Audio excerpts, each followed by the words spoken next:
nandito po sila para pakita sa inyo kung bakit sila, kung anong kultura meron sila. At alam niyo po ba, bago dumating yung mga yung mga ninuno po nila, sila po yung nag-alaga sa forest. That's why tinawag din sila mga forest people, kasi sa ulado po nila yung pasikot-sikot nila. Pasikot-sikot dito sa loob ng forest. At nung dumating yung mga dito po, nagsilbi silang mga guro sa mga para tinuruan po nila yung mga soldier or mega soldier how to survive in the jungle. They did some sort of jungle survival. Okay? So right now they're going to perform. So yung first, I would like to introduce them. First, we have here Kuya Jess, Kuya Joey, Kuya Rick, Kuya Jessie right there, Kuya Greg, halika dito. Pakita ka. Ayan. Si Kuya Jessie. Ayan po. Okay, so palakpakan naman po natin. Okay, so yung first class, ito po yung tinatawag nilang sayaw ng tutubi or dragon fly dance.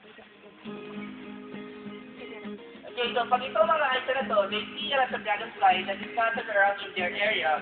So some of the items will go to dance in their tribe just to give warning for everyone that there will be a storm coming or calamity. So in short, for this item, one way of predicting their weather is observing of the dragonfly movement.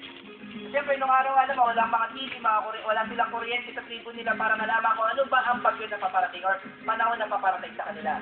So, isa sa paraan nila para malaman ang panahon na paparating sa kanila. Ito yung tawag sa sayaw ng tutubi or the dragonfly loop or that.